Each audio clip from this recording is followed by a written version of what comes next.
अस्सलाम वालेकुम स्टूडेंट्स, क्या हाल है आप सबके। अच्छा, आज हम स्टार्ट करने लगे हैं 10th class math exercise 3.4। Exercise 3.4 में हमारे पास क्वेश्चन नंबर जो 1 है वो देखें तो हमारे पास है from the two acute angles of a right triangle one acute angle is 10 degree less than the other. अब इसको हमने बेसिकली एक इन्होंने इक्वेशन दी हुई है, इसको हमने लीनियर फॉर्म बनानी है, इसकी लीनियर इक्वेशन बनानी है। लीनियर इक्वेशन बनाने के बाद हम इसको क्वेश्चन को सॉल्व करेंगे, वो जिस भी मेथड से वो हमें कह रहे हैं उस मेथड के थ्रू हम इसको सॉल्व आउट करेंगे। तो सबसे पहले जो ख़ास चीज़ जो ज़रूरी चीज़ है वो चीज़ ये है कि हमने इसको इस इक्वेशन को समझना कैसे है। तो देखें स्टूडेंट्स, बात कर रहे हैं from the two acute angle of a right triangle. अब राइट ट्रायंगल तो हमें पता है कि राइट ट्रायंगल वो होती है जो हमारे पास 90 डिग्री का एंगल बना रही होती है, राइट। अब राइट 90 डिग्री का जो एंगल बना रही है वो हमारे पास है right triangle. Right angle triangle के दो एक्यूट एंगल से मुराद है कि एक्यूट एंगल वो एंगल होता है जो हमारे पास लेस देन 90 डिग्री का होता है। अब लेस देन 90 डिग्री का होने से मुराद है कि हमारे पास ये जो एक ट्रायंगल कंप्लीट बन रही है, इसमें एक ये 90 डिग्री का राइट एंगल ट्रायंगल आ गया, एक एंगल ये बन गया और दूसरा एंगल ये बन गया। ये दो एक्यूट एंगल्स बन गए लेस देन 90 डिग्री के। अब देखें तो ये भी लेस देन 90 डिग्री का है, यहाँ से इसको मेजर करें तो ये भी लेस देन 90 डिग्री का है। इनको हम नाम दे देते हैं, ये एक्स है और ये फॉर एग्जांपल वाई है। अब एक और चीज़ हमें पता होनी चाहिए कि जो सम ऑफ ट्रायंगल होता है वो हमारे पास किसके इक्वल होता है, 180 डिग्री के इक्वल होता है। सम ऑफ ट्रायंगल्स हमारे पास 180 डिग्री के इक्वल होता है। तो 180 में से ये 90 बच गए तो बचे पीछे कितने, ये 90 बच गए ना। इन 90 के दरमियान में ही 90 में ही ये भी एंगल एडजस्ट होगा और ये भी एंगल एडजस्ट होगा। अच्छा देखें, from the two acute angle of a right angle triangle one angle is 10 degree less than the other, कि जो एक एंगल है वो दूसरे से 10 डिग्री कम है। अब हमारे पास जो गिवन डाटा आ गया, हम सबसे पहले क्या लिख लेंगे, let first angle is equal to x, similarly let second angle is equal to y. तो अब पहले लाइन के मुताबिक कि given angle is 10 degree less than the other, तो जो एक एंगल है वो दूसरे एंगल से कितने डिग्री लेस है, 10। ये हमारे पास इक्वेशन नंबर 1 बन गई। और जो दूसरी चीज़ मैंने आपको बताई थी कि एक्यूट एंगल का सम जो है हमारे पास 90 डिग्री के बराबर होता है। एक 90 तो ये राइट एंगल ट्रायंगल आ गया ना, टोटल 180 है तो 180 में से 90 गए तो 90 बचे, तो जो 90 बच गए वो एक्यूट एंगल्स का सम होता है। तो sum of both angle is equal to हमारे पास क्या आएगा, 90 डिग्री। ठीक है स्टूडेंट्स, अब यहाँ तक हमारी ये चीज़ कंप्लीट होगी लेस देन द अदर तक। Find both acute angles by using Cramer rule. अब हमने इस इक्वेशन की लीनियर इक्वेशंस बन गई, इन इक्वेशंस को हमने क्रैमर रूल के थ्रू सॉल्व आउट करना है। अब देखें हमारे पास क्या बनेगी इक्वेशन इसकी, 1 -1 1 1। सिमिलरली एक्स वाई की टर्म बनेगी एक्स और वाई। सिमिलरली जो इक्वल के बाद वाली बी की टर्म बनेगी वो 10 और 90 बनेगी। ठीक है स्टूडेंट्स, ये ए आ गया हमारे पास, ये एक्स और ये हमारे पास बी आ गया। अच्छा जो स्टूडेंट्स, अब देखें ए एक्स बी वाली टर्म बन गई, अब हम यूज़ करेंगे using Cramer rule. Cramer rule उन्होंने कहा था ना, तो क्रैमर रूल के थ्रू इसको सॉल्व आउट करने की कोशिश करेंगे। क्रैमर रूल हमें क्या कहता है कि हमारे पास जो भी ए वेरिएबल है, ए की मैट्रिसेस है, उसका हमने क्या लेना है, डिटर्मिनेंट 1 1 -1 1। इसका जब हम डिटर्मिनेंट लेंगे 1 मल्टीप्लाई बाय 1, दरमियान में sign of a minus, -1 multiply by 1, 1 1 ज़ा 1 minus minus plus 1 is equal to 2 which is not equal to 0। तो हमारे पास इसका सोल्यूशन एग्जिस्ट करता है। अब क्रैमर रूल में हमने जो पिछले के साइड में भी समझा था, क्रैमर रूल में हम इसको आगे मज़ीद किस तरह सॉल्व आउट करते थे। तो ये देखें, हमारे पास फार्मूला होता था ए एक्स फाइंड आउट करने का, उसका डिटर्मिनेंट लेते थे। तो ए एक्स में हम क्या करते थे कि हमारे पास जो ए वाले एक्स वाले वेरिएबल्स थे उनकी फॉर्म को हम छोड़ के उसकी जगह बी वाले वेरिएबल्स लिखते थे, 10 और 90। इसी तरह -1 और 1 वाई वाले वेरिएबल्स एज इट इज़। अब इनका डिटर्मिनेंट लेंगे 10 multiply by 1 minus -1 multiply bye 90, 10 1 ज़ा 10 प्लस 90 इज इक्वल टू 100। इसी तरह ए वाई वाली का डिटर्मिनेंट लेंगे, ए वाई का डिटर्मिनेंट लेंगे, इसमें हम क्या करेंगे, एक्स वाले वेरिएबल्स ऐसे ही रहने देंगे और वाई वाले वेरिएबल्स को हम रिप्लेस कर देंगे। ये बन जाएगा 1 मल्टीप्लाई बाय 90, दरमियान में -10 मल्टीप्लाई बाय 1, 90 1 ज़ा 90 -10 इज इक्वल टू हमारे पास ए वाई वाली टर्म का डिटर्मिनेंट क्या आ गया, 80। अब हम ए एक्स को डिटर्मिनेंट ए से डिवाइड करवाएंगे, ए वाई को डिटर्मिनेंट ए से डिवाइड करवाएंगे, तो हमारे पास एक्स और वाई के वैल्यूज़ बन जाएंगे। तो हमारे पास फार्मूला क्या होता है कि ए ऑफ एक्स का जो डिटर्मिनेंट है उसको डिवाइड करवाएं डिटर्मिनेंट ऑफ ए के साथ। इसी तरह ए ऑफ वाई का जो डिटर्मिनेंट है उसको डिवाइड करवाएं डिटर्मिनेंट ऑफ ए के साथ। ए ऑफ एक्स का डिटर्मिनेंट हमारे पास निकला था 100 डिवाइडेड बाई 2। ए वाई का हमारा डिटर्मिनेंट निकला था 80 डिवाइडेड बाई 2। इसका आंसर हमारे पास आ गया 50, इसका आंसर हमारे पास आ गया 40। तो सोल्यूशन सेट हम लिखेंगे, हमारे पास क्या निकला, एक्स वाली टर्म 50 और वाई वाली टर्म 40। तो ये था आपका क्वेश्चन नंबर 1। मूव करते हैं क्वेश्चन नंबर 2। तो क्वेश्चन नंबर 2 देखें स्टूडेंट्स। क्वेश्चन नंबर 2 में कह रहे हैं इन अ क्विज, एक क्विज क्लास में या किसी भी जगह पे कंट्रीब्यूट हुआ लिया गया, वहाँ पे Abdullah correctly replied 15 out of 20 questions. Total questions कितने थे 20, उनमें से उसने कितने का करेक्ट आंसर दिया 15 का। फ्रॉम लिटरेचर एंड साइंस, दो सब्जेक्ट्स के टेस्ट क्विज लिए गए, लिटरेचर और साइंस के, जिनमें से दोनों को मिक्सअप करके 20 क्वेश्चन पूछे गए और उसने जो करेक्ट आंसर दिया वो कितने का दिया 15 का। गेटिंग ₹125 और उसको उसके रिवॉर्ड में ₹125 रिवॉर्ड में दिया गया। In every correct literature reply he credit ₹5। Her credit उसको मिला जब भी उसने लिटरेचर का सही आंसर दिया तो उसको ₹5 मिले, और जब भी उसने साइंस का सही आंसर दिया तो उसको ₹10 मिले। Find the number of correct replies of literatures and science separately. अब वो कह रहे हैं कि बताएं कि क्वेश्चन इस 125 जो टोटल अमाउंट थी उसमें से 5 साइंस लिटरेचर के और 10 साइंस के पैसे लेने के बाद उसको कितने क्वेश्चन उसने लिटरेचर के अलग अलग कितने सही जवाब दिए और कितने उसने साइंस के सही जवाब दिए। तो इसको अब हम सॉर्ट आउट करते हैं। तो अब देखिए ज़रा क्वेश्चन की तरफ मूव करते हैं। हम सबसे पहले स्टार्ट कर लेते हैं, हम लिखते हैं कि let the number of correct literature replies, कि नंबर ऑफ जो लिटरेचर रिप्लाईज उसने सही जवाब दिए वो हमारे पास कितने आगे, एक्स आगे बच्चों। फिर इसी तरह मूव करते हैं कि let number of correct science replies, तो साइंस रिप्लाईज को हमने एज्यूम कर लिया कि वो बिलफर्ज वाई हैं। तो एज गिवन कंडीशन जो क्वेश्चन में गिवन था कि फॉर करेक्ट आंसर, जो उसने करेक्ट आंसर्स कितने दिए थे 15 दिए थे ना, तो दोनों लिटरेचर और साइंस के दोनों के करेक्ट आंसर्स मिला के वो कितने आंसर सही थे 15 आंसर सही थे। तो x plus y is equal to 15, ये इक्वेशन नंबर हमारे पास 1 बन गई। अच्छा जी, अब credit of all literature replies, अब एक और लाइन नीचे लिखेंगे कि भाई credit of all literature replies के लिटरेचर के सही जवाब देने पे उसको कितने रुपीज़ मिल रहे थे ₹5 मिल रहे थे। तो जो एक्स था हमारे पास लिटरेचर के लिए था तो हमने उसको 5 से मल्टीप्लाई करवा दिया तो 5x हो गया। इसी तरह credit of all science replies हमारे पास ₹10 मिल रहे थे तो उसको 10y हमने बना दिया। ठीक है, इससे हमारे पास दूसरी इक्वेशन बन गई। इसी इक्वेशन को यूज़ करते हुए 5x प्लस 10y, तो उसको टोटल अमाउंट उसकी कितनी मिली थी 125, ये इक्वेशन नंबर 2 बन गई। अच्छा, अब इस पे आगे उन्होंने नहीं मेंशन किया हुआ कि इसको हमने क्रैमर रूल से सॉल्व करना है या इन्वर्स मैचिंग मेथड से सॉल्व करना है। तो हमने जो भी पीछे क्रैमर रूल से सॉल्व किया हम उसी से इसको सॉल्व करते हैं। सबसे पहले इसकी इक्वेशन बनाते हैं, एक्स वाले वेरिएबल 1, वाई वाला वेरिएबल 1 बन गया। इसी तरह एक्स वाला वेरिएबल 5 और वाई वाला वेरिएबल 10, 5 और 10 जो कोफिशिएंट्स हैं हमारे पास एक्स और वाई हैं, और इक्वल के बाद जो वैल्यूज़ हैं 15 और 125 आ गई हमारे पास। ठीक है स्टूडेंट्स, तो हमारे पास ये ए एक्स और बी, हम सबसे पहले डिटर्मिनेंट लेंगे क्योंकि अगर डिटर्मिनेंट हमारे पास 0 आ गया तो डिटर्मिनेंट 0 आने के लिए मतलब है कि हमारे पास ये फर्दर सॉल्व नहीं होगा। हमने सबसे पहले इसका डिटर्मिनेंट लिया, डिटर्मिनेंट हमने किया कि 1 मल्टीप्लाई बाई 10, 10 1 ज़ार 10, 5 1 ज़ार 5, दुनिया में sign of a minus, 10 minus 5 किया तो 5 इज़ नॉट इक्वल टू 0, मतलब ये फर्दर सॉल्व हमारे पास होगा। अच्छा, तो अब हम सॉल्व करेंगे, देखें डिटर्मिनेंट ऑफ ए एक्स में हम क्या करते थे कि एक्स वाले वेरिएबल्स को ख़त्म करके इनकी जगह पे बी वाले वेरिएबल्स लगा देते थे। तो ए एक्स की जगह हमने बी वाले वेरिएबल्स लगा दिए, एक्स की वेरिएबल्स की जगह 15 और 125 और बी वाले वेरिएबल्स एज इट इज़ थे। इनका जब हमने डिटर्मिनेंट लिया तो हमारे पास क्या बना 150, 10 15 ज़ार 150 माइनस 125 ज़ार 125, इनको माइनस किया तो हमारे पास प्लस 25 आंसर आया।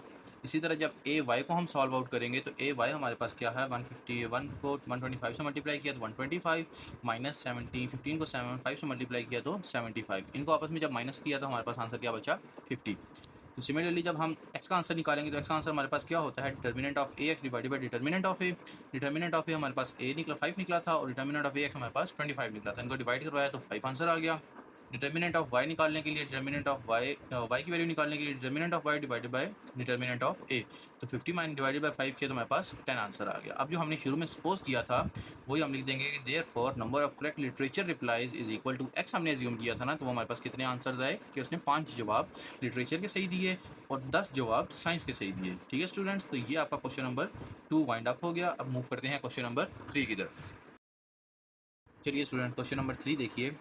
If Asad bought 3 notebooks and 2 books paying ₹600। एक बंदा है असद, उसने 3 नोटबुक्स खरीदी और 2 बुक्स खरीदी, उसके उसने कितने पैसे दिए?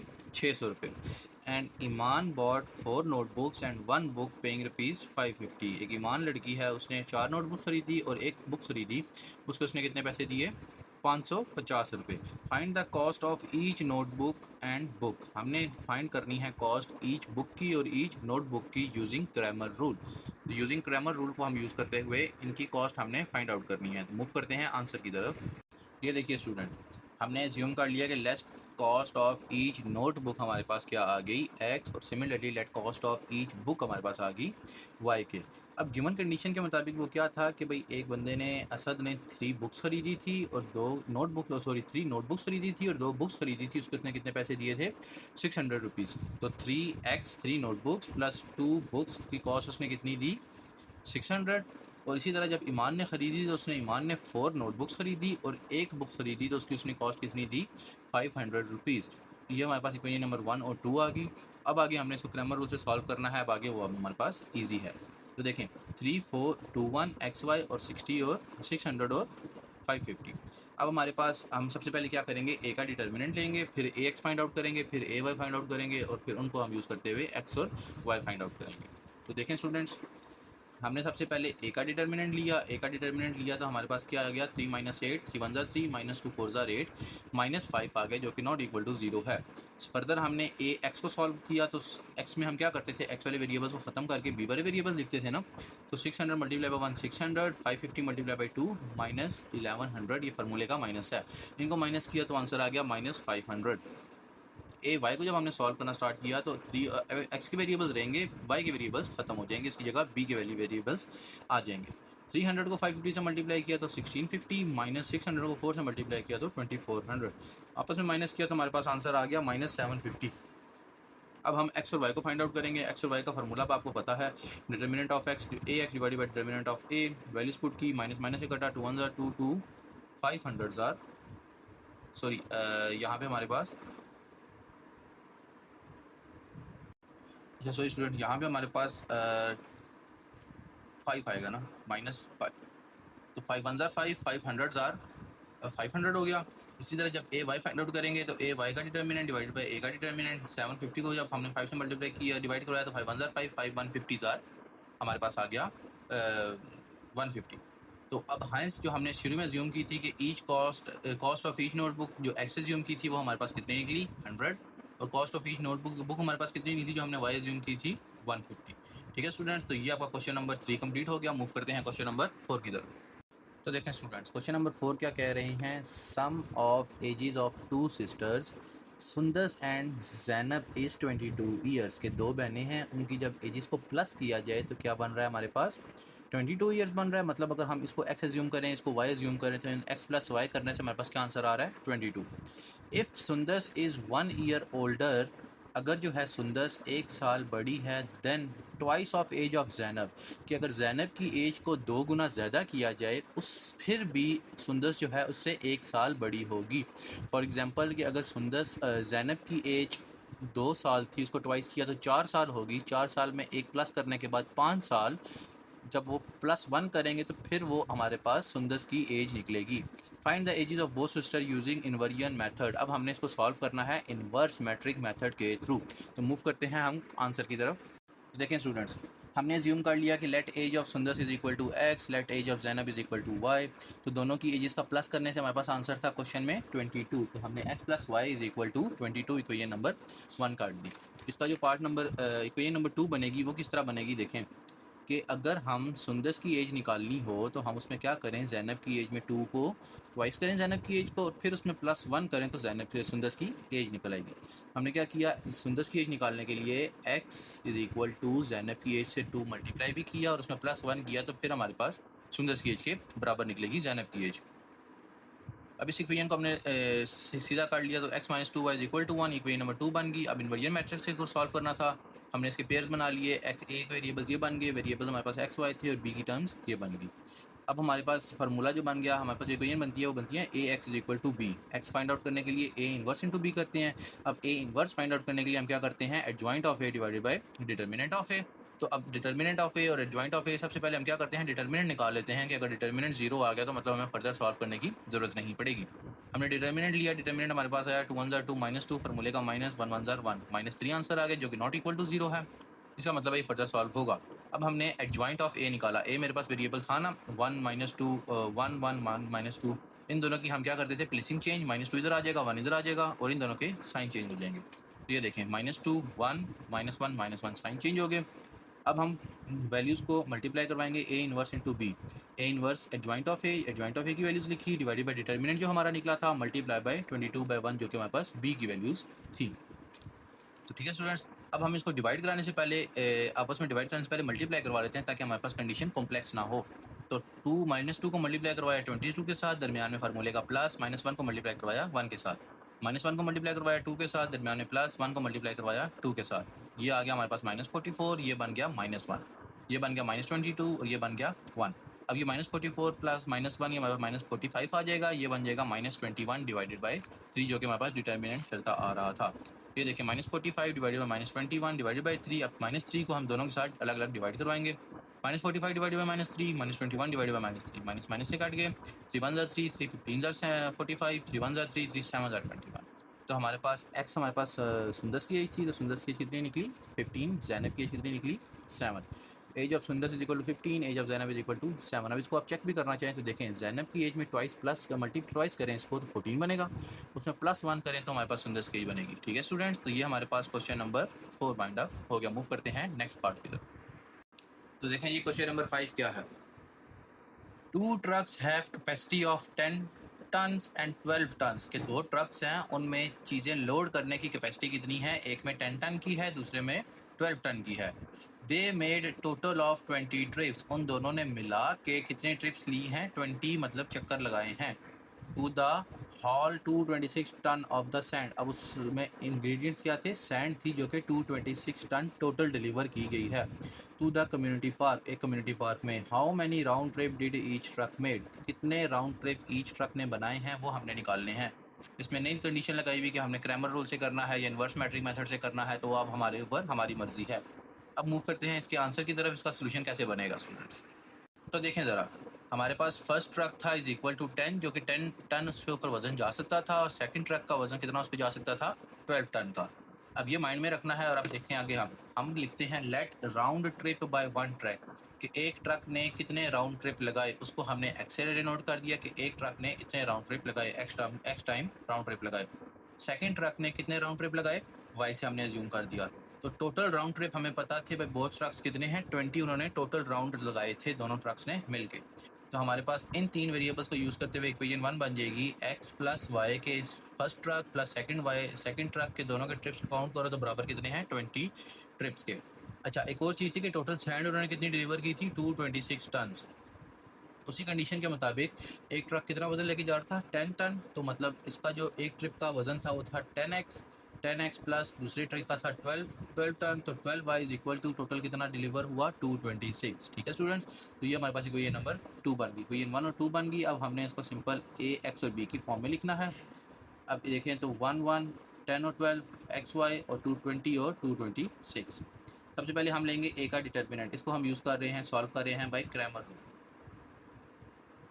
ठीक है, क्रैमर रूल के थ्रू हम इसको सॉल्व कर रहे हैं। हमने सबसे पहले ए का डिटर्मिनेंट लिया, तो 12 को मल्टीप्लाई बाय 1 किया, 12 माइनस 10 इज इक्वल टू 2 आ गया, which is not equal to 0। इसका मतलब ये फर्दर हमारे पास सॉल्व हो पाएगा स्टूडेंट्स।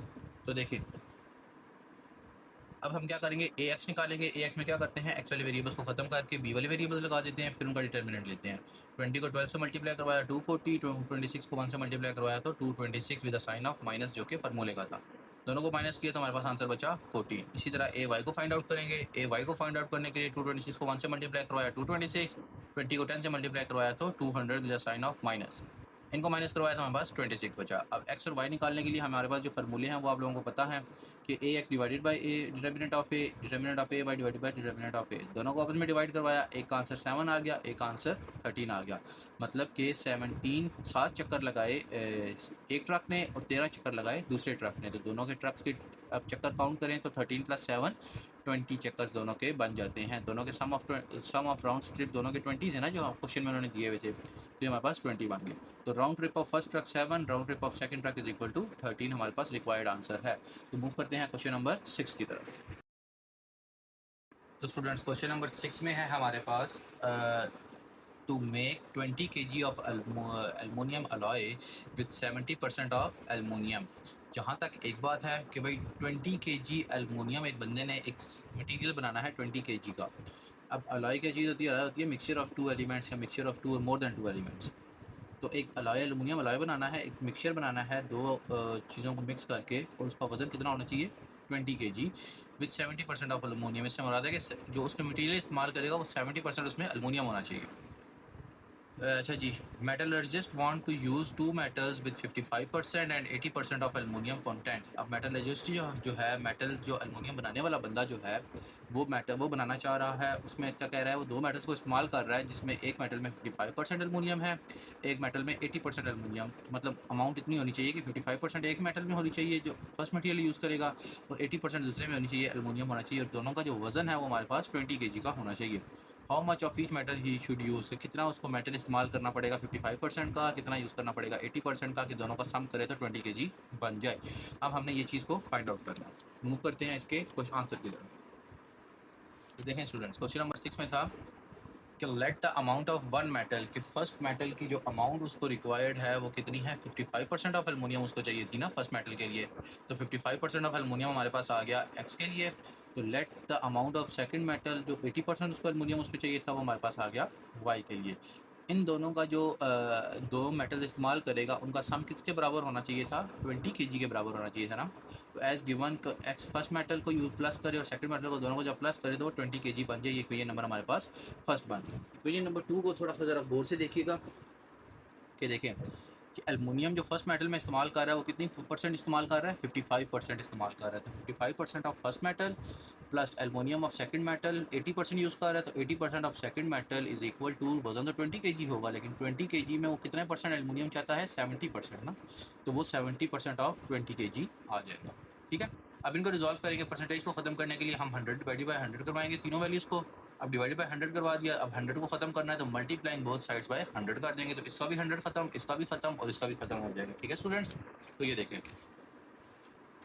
मल्टीप्लाइंग बाय 100 किया तो हमारे पास ये 55x रह गया, plus 80y plus 70 multiply by 20 था ना, 100 तो कट गया, 70 मल्टीप्लाई बाय 20 किया तो हमारे पास आ गया 1400। ये हमारे पास इक्वेशन नंबर 2 बन गया।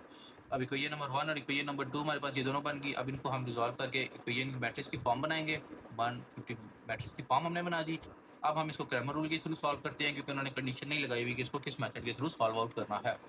तो डिटर्मिनेंट ऑफ ए लिया, हमारे पास 80 माइनस 55 इज इक्वल टू 25 आ गया, which is not equal to 0। इसका मतलब ये फर्दर रिजॉल्व हो सकता है। देन हमने ए एक्स फाइंड आउट किया। ए एक्स में क्या करते थे, ए एक्स वाली वेरिएबल्स की जगह बी वाली वेरिएबल्स डाल देते थे, बी वाली वेरिएबल्स डाले, वाई वाले वेरिएबल्स एज इट इज़ ही रहे। इनको आपस में मल्टीप्लाई किया 1600, फार्मूले का माइनस 1400, आंसर आया हमारे पास 200। इसी तरह ए वाई फाइंड आउट करेंगे, इसको रिजॉल्व करेंगे। अब हमें बी वाई वाली वेरिएबल्स की जगह बी वाले वेरिएबल्स लगाएंगे। 1400 माइनस 1100, आंसर आया हमारे पास 300। एक्स फाइंड आउट करने के लिए फार्मूला आपको पता है, determinant of x A x divided by determinant of A, 200 divided by 25, हमारे पास आंसर इसका क्या आ गया 8। इसी तरह y के लिए हमारे पास A y divided by 8, 300 divided by 25, हमारे पास आंसर क्या आ गया 12। अब देखें तो दोनों को प्लस करें तो कितने केजी बन रहे हैं, 8 प्लस 12 20 केजी। तो टोटल कितना इस्तेमाल हो रहा है, टोटल जो मेटल हो रहा है वो 20 केजी हो रहा है। अब कैसे है, जो फर्स्ट मेटल में से उसने चूज़ करना है वो 8 केजी मेटल इस्तेमाल करेगा, और सेकंड मेटल में से वो कितने 12 केजी इस्तेमाल करेगा, तो दोनों का सम उसका 20 केजी हो जाएगा। अब इस 8 केजी में 55% उसका एलुमिनियम है, जो भी हमारे पास परसेंटेज थी उतनी एलुमिनियम है, और सेकंड में भी इसी तरह। तो उसका जो इन दोनों का सम है 20 केजी बन जाएगा, और इसी तरह इसको यूज़ करते हुए 70% ऑफ द एलुमिनियम उसका यूटिलाइज हो जाएगा। ये है हमारे पास क्वेश्चन नंबर 6 का आंसर। तो मूव करते हैं क्वेश्चन नंबर 7 की तरफ। तो देखिए स्टूडेंट्स, क्वेश्चन नंबर 7 क्या कह रहा है। क्वेश्चन नंबर 7 और क्वेश्चन नंबर 6 तकरीबन एक दूसरे के साथ सिमिलर है। तो soybean meal contain 16% of protein and corn meal contain 9% of protein. कि सोयाबीन की जो प्रोटीन है मील के अंदर 16% है, और कॉर्न के मील के अंदर जो प्रोटीन है वो है 9%। How many pound of each should be mixed together in order to get 350 pound mixture that is 12% of protein? अच्छा, अब ये जो पाउंड है ये अब आपने देखना है, ये वज़न वाला पाउंड है। जिस तरह केजी होता है इसी तरह ये पाउंड्स, जिस तरह हम अक्सर केक्स में निकालते हैं ना, केक का जो पाउंड होता है ये वो वाले पाउंड्स है। और ये जो एलबी लिखा हुआ है ये एलबी पाउंड्स का सिंबल है, पाउंड्स के रिप्रेजेंटेशन है एलबी में, ठीक है। वो कह रहे हैं कि दोनों मिक्सचर्स को कितना कितना इस्तेमाल किया जाए कि 350 एलबी 350 पाउंड का वज़न बन जाए और उनका जो प्रोटीन का मिक्सचर हो वो 12% का बन जाए, ठीक है स्टूडेंट्स। तो इसको हम क्वेश्चन को सॉल्व करना स्टार्ट करते हैं।